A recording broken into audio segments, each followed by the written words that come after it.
আসসালামু আলাইকুম প্রিয় ফুটবল ফ্যান্স।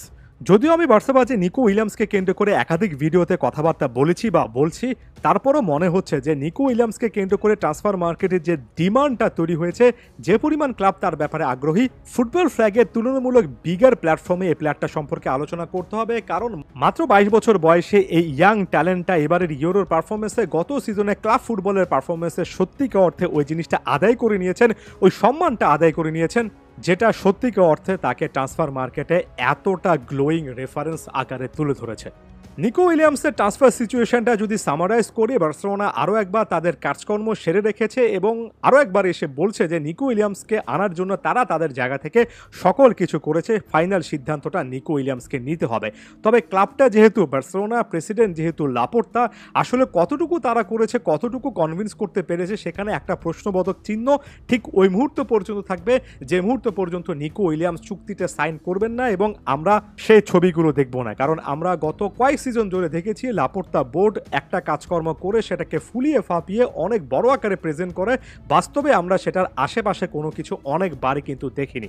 যেমন নিকো উইলিয়ামসকে কেন্দ্র করে বার্সা যদি এই ডিলটাকে নিজেদেরকে এগিয়ে রাখে, তবে এই জিনিসটা ভুলে যাবেন না যে প্যারিস সেন্ট জার্মের মতো একটা ক্লাব আছে যারা কিনা বড় বড় মতো বার্সার কাছ থেকে, একেবারে মুখের কাছ থেকে একটা ডিল কেড়ে নেওয়ার জন্য ব্যাকগ্রাউন্ডটা তৈরি করে রেখেছে। এমনকি নিকো উইলিয়ামসের বর্তমান ক্লাব অ্যাথলেটিক বিলবাওরও কিন্তু বড় একটা স্যালারি অফার আছে। নিকো উইলিয়ামসকে কেন্দ্র করে ইপিএল এর একাধিক ক্লাবেরও আগ্রহ আছে।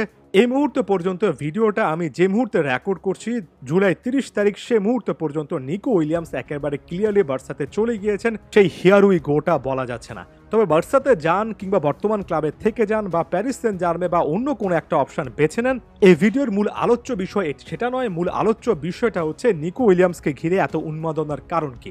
আমরা যদি শুধুমাত্র ইউরোতে তার পারফরমেন্সটা একটু বিশ্লেষণ করি, প্রথমে 6টা ম্যাচ খেলেছেন, 6টা ম্যাচে গড়ে প্রতিটা ম্যাচে 83 মিনিট মাঠে থেকেছেন, 2টো গোল করেছেন, একটা অ্যাসিস্ট করেছেন। তবে যে ভীতিটা একজন লামিন ইয়ামাল, একজন নিকো উইলিয়ামস তাদের ফ্ল্যাঙ্কে অর্থাৎ একজন রাইট উইংয়ে একজন লেফট উইংয়ে ছড়িয়েছেন, মডার্ন ডে ফুটবলে এমন টাইপের উইঙ্গার কিন্তু সত্যিকার অর্থে কম দেখা যায়। আমরা বর্তমান সময়ে এমন উইঙ্গার দেখি যারা খুব একটা বেশি 1 ভার্সেস 1 সিচুয়েশনে ড্রিবল করতে পছন্দ করেন না, যারা অনেক সময় একেবারে উইংয়ের এজ থেকে ব্যাকপাস অপশন বেছে নেন। নিকো উইলিয়ামস, লামিন ইয়ামালরা কিন্তু এই জায়গা থেকে অনেক বেশি করে ডিফারেন্ট। যদি 1 ভার্সেস 1 কোনো সিচুয়েশন তৈরি হয়, তারা ডিফেন্ডারদেরকে বিট করে তাদের স্পিড, তাদের ড্রিবলিং স্কিলটা কাজে লাগিয়ে প্রত্যেকটা ম্যাচে প্রতিপক্ষ ডিফেন্সে রীতিমতো কাঁপন ঝরাতে পারেন এবং এটা কিন্তু নিকো উইলিয়ামস অনেকদিন ধরেই করে যাচ্ছেন।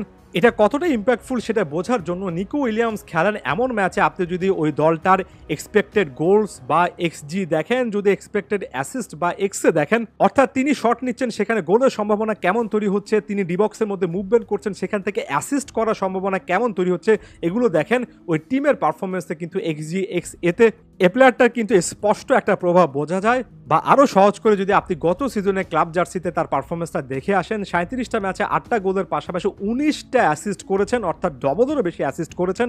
লেফট উইংয়ে কনস্ট্যান্ট ডিবক্সের মধ্যে তিনি প্লেয়ারদেরকে পাস দিতে পারেন, তাদেরকে ধরতে পারেন, গোল স্কোরিং একের পর এক, ফাইনাল থার্ডের ডেলিভারি কিন্তু আমরা নিকো উইলিয়ামসকে ক্লাব ফুটবলও দিতে দেখেছি। অ্যাথলেটিক বিলবাওর মতো একটা জার্সিতে একটা সিজনে 19টা অ্যাসিস্ট, অনেক হেলদি একটা স্ট্যাটস, যে কোনো একটা আরও বিগার ক্লাবে, আরও শক্তিশালী ক্লাবে যেটা আরও অনেক বেড়ে যেত। এই জায়গা থেকে নিকো উইলিয়ামসের মতো একজন প্লেয়ার থাকলে একটা উইংয়ে প্রতিপক্ষ সবসময় একটা অ্যাটাকিং এজ পায়, যে কারণে ক্লাবগুলোর আগ্রহ অবশ্যই থাকবে। শুধুমাত্র এই ক্লাবগুলো নয়, যদি প্রতিনিয়ত নিত্য নতুন ক্লাবরা নিকোর মতো একটা প্লেয়ারকে আনতে চান, তাহলে বুঝবেন এটার পেছনে এই কারণগুলো একেবারে স্পষ্ট হচ্ছে, আরও বেশি করে হচ্ছে। যাওয়ার আগে আপনাদের কাছে একটা প্রশ্ন রেখে যেতে চাই, নিকো উইলিয়ামসকে আপনারা নিজেরা কোন ক্লাবে দেখতে চান সে জিনিসটা জানাবেন। ধন্যবাদ সবাইকে।